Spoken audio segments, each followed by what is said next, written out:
Hello everyone, I hope you are doing well. Welcome to your own channel UPSC CAPF विद हिमांशु वत्स। मेरा नाम है हिमांशु वत्स और मैंने UPSC CAPF 2021 एग्ज़ाम के अंदर ऑल इंडिया रैंक 1 जो है वो हासिल की है।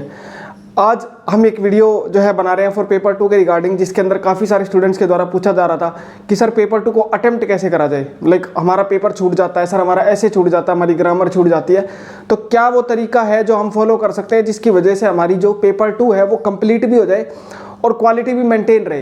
तो वो तरीका जो है जो कि मैं खुद इंप्लीमेंट करता था अपने एग्जाम के अंदर, वो मैं आप लोगों को बताने की आज इस वीडियो के अंदर कोशिश करूंगा।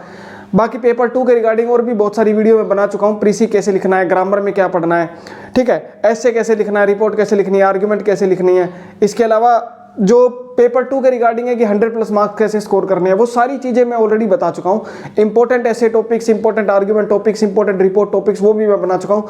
अगर आपने कोई भी वीडियो नहीं देखी है तो डिस्क्रिप्शन बॉक्स में और आपको ये आई बटन के ऊपर आपको प्लेलिस्ट का लिंक मिल जाएगा, जिसके अंदर आपको सारी वीडियो जो है वो मिल जाएंगी। तो वो देखो और आपको जो भी डाउट है आपका किसी भी पार्ट के रिगार्डिंग, वो आपका डाउट जो है वो डेफिनेटली रिजॉल्व होगा। और अगर ना हो तो आप उसका कमेंट बॉक्स के अंदर मुझसे पूछ सकते हो, ठीक है। तो इस वीडियो के अंदर हम बात करेंगे कि पेपर 2 को आप अटेम्प्ट कैसे करोगे, किस क्वेश्चंस को पहले अटेम्प्ट करोगे, किसको बाद में अटेम्प्ट करोगे। तो काफ़ी एक इंपॉर्टेंट वीडियो है, काफ़ी सोच समझ के ये वीडियो जो है वो बनाई जा रही है, रिक्वेस्ट के बेसिस पे जो है वीडियो बनाई जा रही है। तो आप लोगों से मेरी भी एक छोटी सी रिक्वेस्ट है, अगर मैं आपकी रिक्वेस्ट के ऊपर काम कर रहा हूँ तो आपसे भी एक्सपेक्ट करता हूँ कि आप भी मेरी रिक्वेस्ट के ऊपर काम करो। तो छोटी सी रिक्वेस्ट है, वीडियो को लाइक कर दो, शेयर कर दो एंड चैनल को अभी के अभी सब्सक्राइब कर दो, बाद में आप लोग भूल जाते हो, ठीक है। तो शुरू करते हैं वीडियो के अंदर, जिसके अंदर हम बात करेंगे कि how to attempt paper 2। Paper 2 को अटेम्प्ट करने की बेसिकली स्ट्रेटेजी क्या है, ठीक है। तो उसके लिए सबसे पहले आपको समझना पड़ेगा पेपर 2 में होता क्या क्या है, ठीक है। पेपर 2 में आपके कौन कौन से कंपोनेंट जो है वो होते हैं। सबसे पहले होते हैं एसेस, दूसरे होते हैं आपके आर्ग्यूमेंट, तीसरा आपकी होती है रिपोर्ट्स, तीसरी आपकी होती है रिपोर्ट्स, देन उसके बाद होता है आपका प्रीसी, प्रीसी के बाद आपका होता है कॉम्प्रिहेंशन, और देन उसके बाद होती है आपकी ग्रामर, ठीक है। और ये कितना कितना होता है वो बता दूं, 4 ऐसे आपको लिखने होते हैं आउट ऑफ 6 और मार्क्स होते हैं 80, ठीक है। आर्ग्यूमेंट आपको 2 आउट ऑफ 2 लिखने होते हैं, मार्क्स होते हैं आपके 40। देन आपकी रिपोर्ट जो है वो आपकी 2 आउट ऑफ 2 लिखनी होती है, मार्क्स होते हैं आपके 20। देन आपका प्रीसी 1 आउट ऑफ 1 आपको करना होता है और इसकी मार्क्स होते हैं आपके 15। देन आपका कॉम्प्रिहेंशन होता है, इसमें 5 क्वेश्चंस होते हैं, 5 आउट ऑफ 5 ये आपको करने होते हैं और मार्क्स होते हैं 20, ठीक है। और ग्रामर में आपके 3 क्वेश्चन होते हैं, तीनों आपको अटेम्प्ट करने हैं और मार्क्स होते हैं 25, ठीक है। तो ये ओवरऑल फॉर्मेट है कि पेपर 2 के अंदर होता क्या क्या है। अब बात करते हैं कि इसको आप अटेम्प्ट कैसे करोगे। देखो मेरा मानना क्या है, मैं देखो किस चीज़ के ऊपर खेलता हूँ, मैं थोड़ा मैथमेटिक्स के हिसाब से खेलता हूँ। मैं ये देखता हूँ कि कौन सा टॉपिक ऐसा है जिसके सही होने की प्रोबेबिलिटी ज़्यादा है, कौन सा टॉपिक ऐसा है जिससे हमें बेटर रिटर्न्स मिलेंगे। मैं कॉस्ट बेनिफिट एनालिसिस के ऊपर काम करता हूँ, तो मैंने जब देखा कि सबसे ज़्यादा जो कॉस्ट बेनिफिट आएगा ना वो आएगा आपका ग्रामर के अंदर, ठीक है। अभी पेपर को अटेम्प्ट करने के 2 तरीके हैं, मैं दोनों तरीके आपको बताऊंगा, बट मेरे हिसाब से सबसे ज़्यादा तो कॉस्ट बेनिफिट जो चीज़ देती है वो देती है ग्रामर, क्योंकि ग्रामर जो है वो सब्जेक्टिव होकर के भी ऑब्जेक्टिव इन नेचर है। ऐसे वगैरह, रिपोर्ट वगैरह आपने क्या लिखा, आर्ग्यूमेंट आपने क्या लिखा, इसकी कोई गारंटी नहीं है कि अच्छे मार्क्स मिलेंगे कि नहीं मिलेंगे। लेकिन ग्रामर अगर आपने सही लिखी है देन उस सिचुएशन के अंदर आपको ज़्यादा मार्क्स जो वो मिल सकते हैं। पेपर 2 पूरा का पूरा सब्जेक्टिव इन नेचर है, लेकिन पेपर 2 के इस सब्जेक्टिव पार्ट में से भी एक ऑब्जेक्टिव पार्ट है, वो है क्या, ग्रामर। ग्रामर क्या है, ऑब्जेक्टिव इन नेचर है। तो आपका जो फोकस रहना चाहिए वो ग्रामर की तरफ थोड़ा सा ज़्यादा रहना चाहिए। अब पेपर को अटेम्प्ट कैसे करना है, पेपर को अटेम्प्ट करने के बारे में बात करूं तो 2 तरीके से अटेम्प्ट कर सकते हैं। एक तो तरीका जिसे नॉर्मली जो है लोग जो है वो फॉलो करते हैं, वो ये होता है कि सबसे पहले वो लिखेंगे एसे, देन उसके बाद वो लिखेंगे आर्ग्यूमेंट, ठीक है, देन उसके बाद वो लिखेंगे रिपोर्ट, देन उसके बाद वो लिखेंगे अपना प्रीसी, देन उसके बाद लिखेंगे कॉम्प्रिहेंशन, ठीक है, कॉम्प्रिहेंशन, और देन उसके बाद वो करेंगे अपनी ग्रामर, ठीक है। ये है नॉर्मल तरीका जो कि ज़्यादातर लोग जो है वो फॉलो करते होंगे, ठीक है, और शुरू से लेकर के लास्ट तक वो चलते होंगे, ठीक है। लेकिन मेरा इसमें मानना है कि इसमें थोड़ी सी ना कमी है।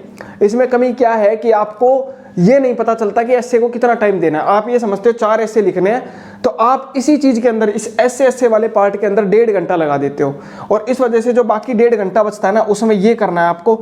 उस वजह से क्या होगा, या तो ये छूटेगा या फिर ये छूटेगा और या फिर ये पूरी की पूरी छूटेगी, क्योंकि ये तो आप कर लोगे, ठीक है, लेकिन प्रीसी कॉम्प्रिहेंशन में से कोई सा एक छूट जाएगा और ग्रामर जो है वो भी आपकी छूट जाएगी।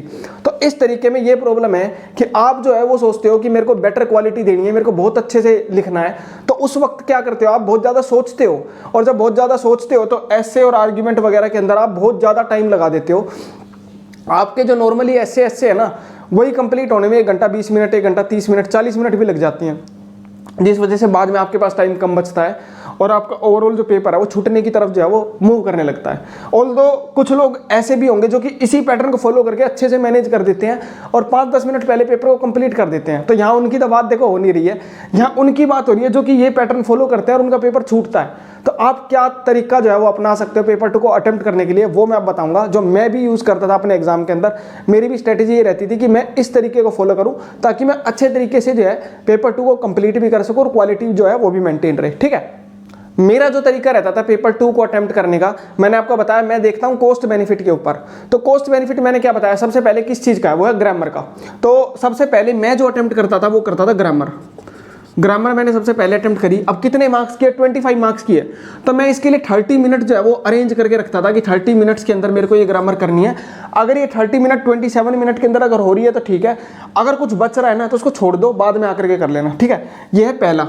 देन दूसरा मैं क्या करता था, अभी आप सोचो कि नए हो आप जस्ट एग्जाम के अंदर बैठे हो, आपका दिमाग चलना शुरू नहीं हुआ है, समझ रहे मैं क्या कह रहा हूँ। आप जस्ट एग्जाम के अंदर जाकर के बैठे हो, आपका दिमाग चलना भी शुरू नहीं हुआ है, टाइम लगता है उसको थोड़ा सा, उसको होता है ना कि लाइक बॉडी गर्म होने में टाइम लगता है, उसी तरह से आपके दिमाग को भी गर्म होने में थोड़ा टाइम लगता है, थॉट्स वगैरह जो है वो आते नहीं है। तो ऐसी सिचुएशन में मैं क्या करता था कि कॉम्प्रिहेंशन और प्रीसी को पकड़ लो। क्यों? क्योंकि पूरा का पूरा पैसेज ही उसके अंदर गिवन है और उसके जो आंसर है वो भी उसी में से देख के लिखने हैं, अपना तो कुछ दिमाग लगाना ही नहीं। तो मैं अगली चीज जो अटेम्प्ट करता था वो करता था कॉम्प्रिहेंशन। ठीक है, यानी कि पैसेज जो है वो अटेम्प्ट करता था। क्यों? क्योंकि पैसेज भी उसके अंदर ही गिवन है और उसके जो आंसर है वो भी उसी के अंदर गिवन है, हमें खुद का तो कुछ दिमाग लगाना ही नहीं, जिस जो क्वेश्चन है उसको ढूंढना है और सिर्फ आंसर जो है लिख देने।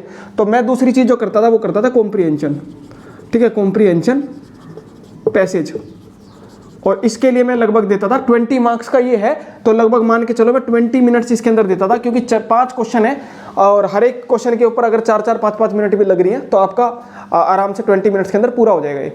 देन उसके बाद तीसरी चीज आप सोचो, अभी भी मैं कहीं ना कहीं ये मानता हूं कि आपका दिमाग थोड़ा थोड़ा खुलना शुरू हो गया है, तो ऐसी सिचुएशन में आप क्या कर सकते हो, या तो रिपोर्ट लिख सकते हो क्योंकि वो छोटी होती है और जल्दी हो जाती है, अदरवाइज प्रीसी लिख सकते हो। अब मैं क्या करता था कि मैं प्रीसी लिखता था। क्यों लिखता था? बिकॉज प्रीसी में भी कहीं ना कहीं पैसेज वहीं का वहीं गिवन है और उसी को एक शॉर्ट करके आपको लिखना है। और प्रीसी की मेरी जो शॉर्ट स्ट्रेटजी है वो मैं ऑलरेडी आप लोगों के साथ शेयर कर चुका हूं कि मैं कैसे पैराग्राफ को डिवाइड कर देता था, प्रीसी को पूरे को 3-4 पैराग्राफ में डिवाइड करके हर एक पैराग्राफ का 1/3 कर देना और फिर उस पैराग्राफ में भी हर 3-4 लाइन का मिला करके 1/3 कर देना। तो वो स्ट्रेटजी मैं ऑलरेडी प्रीसी की वीडियो बना चुका हूं, अगर आपने वो नहीं देखी है तो आप ये आई बटन के अंदर से प्रीसी की वीडियो देख करके प्रीसी कैसे अटेम्प्ट करना वो देख सकते हो। तो मैं क्या करता था, मैं प्रीसी करता था। क्यों? क्योंकि पैसेज आपको ऑलरेडी गिवन है, उसी को शॉर्ट करना है। ठीक है, तो तीसरी चीज जो मैं करता हूं वो करता हूं प्रीसी। अब ये कितने नंबर का? ये है 15 नंबर का। तो जो स्ट्रेटेजी मैंने बताई है ना प्रीसी की, अगर उससे अटेम्प्ट करोगे ना तो 15 से 16 मिनट के अंदर प्रीसी हो जाएगा। और अगर पूरा पैसेज पढ़ के उसको फिर रफ बना करके और उसको फिर रियल लिखोगे तो 25-30 मिनट लग जाएंगी, इतना टाइम आपके पास है नहीं। इसलिए प्रीसी जो है वो बहुत ज़्यादा कॉस्ट बेनिफिट देता भी नहीं है। समझ रहे हो मैं क्या कह रहा हूँ?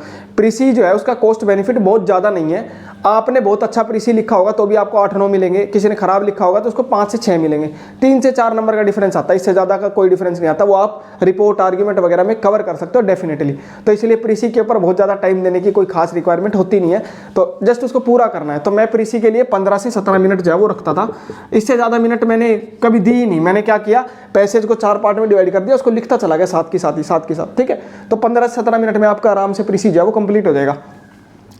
अब उसके बाद ये सोचो कि मेरे 3 क्वेश्चन हो गए, ग्रामर हो गई, कॉम्प्रिहेंशन हो गया और प्रीसी हो गया। ठीक है, तीनों चीजें मेरे पास हो गई।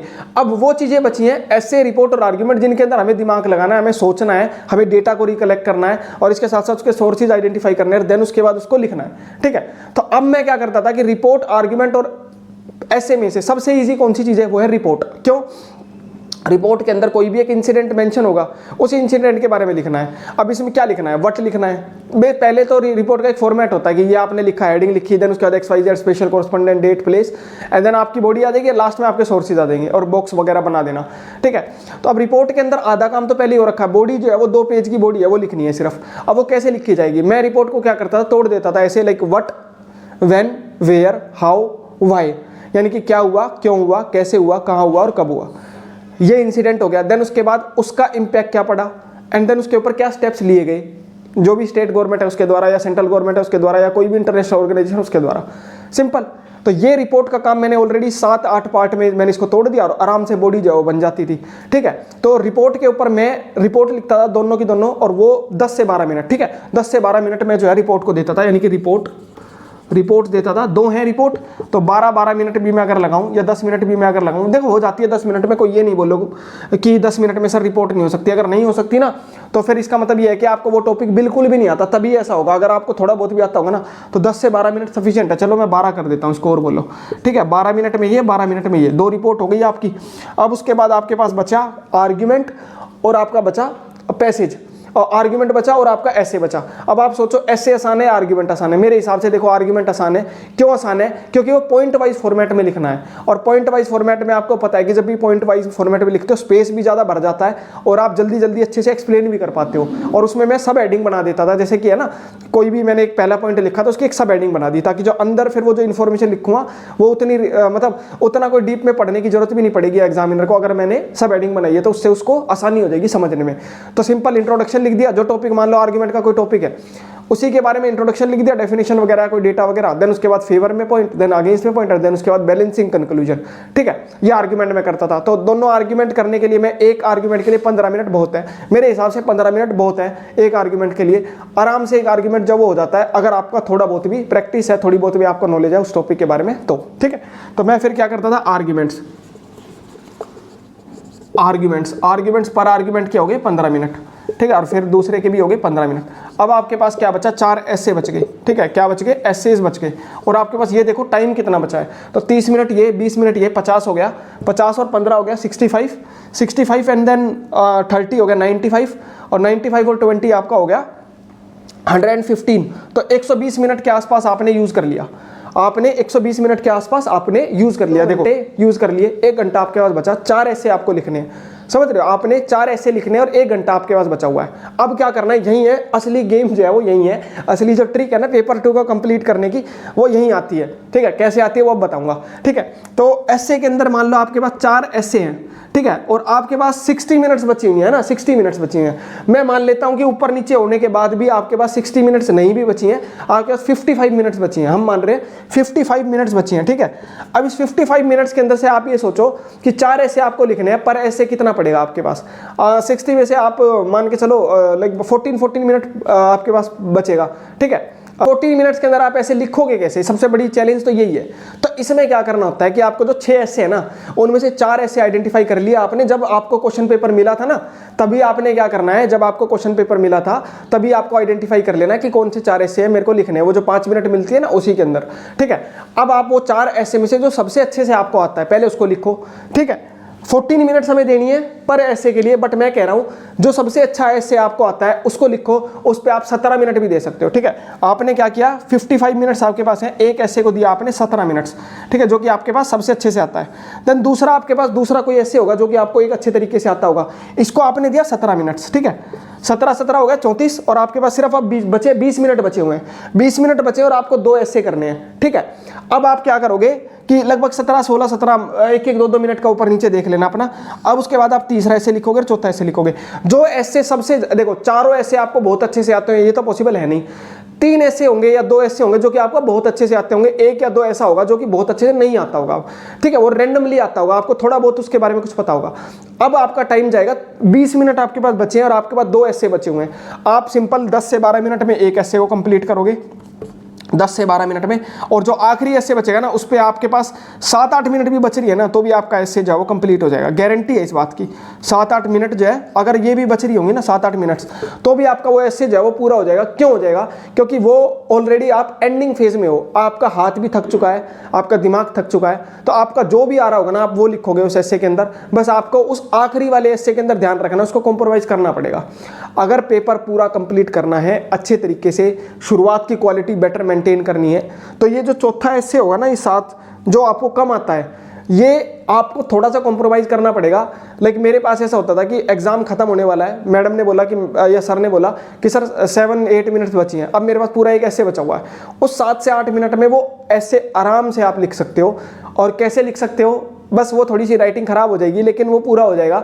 अब इसका फ़र्क क्या है, इसका फ़र्क ये है, अगर आप उस ऐसे को बहुत अच्छा लिखते तो आपको कितने मार्क्स मिलते, 10 या 11 मार्क्स मिलते, इससे ज़्यादा तो मिलते नहीं है। और आपने यहाँ बहुत ख़राब लिखा है तो आपको 5 से 6 तो अभी भी मिल जाएंगे, क्योंकि अगर आप 3 पेज पूरे कर दोगे ना तो 5 से 6 मार्क्स तो आपको अभी भी मिल जाएंगे। तो 4-5 नंबर का डिफरेंस आया। लेकिन अगर आपने ये जो पेपर है ऐसे बहुत अच्छा लिखने के चक्कर में आपने ग्रामर या प्रीसी या कॉम्प्रिहेंशन को छोड़ दिया तो आपका बहुत बड़ा नुकसान हो जाएगा, काफ़ी बड़ा लॉस जो है वो हो जाएगा। तो ये स्ट्रेटजी थी जो कि मैं फॉलो करता था पेपर 2 को अटेम्प्ट करने के लिए। समझ रहे हो मैं क्या, एक बार फिर से रिपीट कर देता हूँ। ऐसे को अगर स्टार्टिंग में लिखोगे ना, हो सकता है आप लिख सकते हो, कोई दिक्कत नहीं है। अगर आप मैनेज कर पाते हो, आपने टेस्ट सीरीज ज्वाइन करी है, कोई टेस्ट दिए हैं, आपका आराम से हो सकता है। अगर आपने नहीं किए हैं तो उस सिचुएशन में मैं आपको बोलूँगा पहले ग्रामर अटेम्प्ट करो, 30 मिनट के अंदर अंदर पहले ही हो जाएगी, 30 मिनट से पहले हो जाएगी। और कॉम्प्रिहेंशन आपका 20 मिनट, ये भी डेफिनेटली 20 मिनट से पहले हो जाएगा। प्रीसी 15 मिनट, 15 से ज़्यादा मिनट लग सकती हैं। देन उसके बाद आपकी रिपोर्ट 12 मिनट, एक रिपोर्ट की मान लो 12 मिनट में रिपोर्ट कंप्लीट हो जानी है आराम से। देन उसके बाद आपका आर्ग्यूमेंट 15-15 मिनट में हो जाएंगे। और फिर आपके ऐसे, जिसके लिए आपके पास लगभग 60-70 मिनट जो है वो एक ऐसे मतलब सारे ऐसे के लिए, चारों ऐसों के लिए वो बचेंगी। तो ये एक तरीके से स्ट्रैटेजी है जो कि आप पेपर 2 को कंप्लीट करने के लिए फॉलो कर सकते हो। सबसे पहले आप ग्रामर कर लो, फिर आप अपना प्रीसी और कॉम्प्रिहेंशन कर लो, रिपोर्ट कर लो, आर्ग्यूमेंट कर लो, और देन उसके बाद लास्ट में ऐसे कर लो। एक ऐसे कॉम्प्रोमाइज़ हो जाएगा, कोई बहुत बड़ी बात नहीं है, 3-4 नंबर का फर्क आएगा। और बेटर है कि मेरा कोई प्रीसी या कॉम्प्रिहेंशन छूट जाए, उससे ज़्यादा बेटर है। ठीक है, तो आई होप आपको समझ में आया होगा कि मैं किस तरीके से पेपर 2 को अटेम्प्ट करता था। मैंने 3 बार इस एग्जाम को रिटर्न क्वालिफाई किया है और 2021 में ऑल इंडिया रैंक 1 भी मेरी आ चुकी है। तीनों बार मैंने इसी तरीके से अटेम्प्ट किया है। 2020 में मेरे मार्क्स 91 आए थे। मेरे को बहुत ज़्यादा अच्छे से पेपर 2 नहीं भी आता हो तो भी मैं इतना कंप्लीट कर दूंगा कि 90+ मार्क्स आ जाएंगे। 2021 में 93 आए थे और 2022 में भी 90+ होंगे, डेफिनेटली होंगे।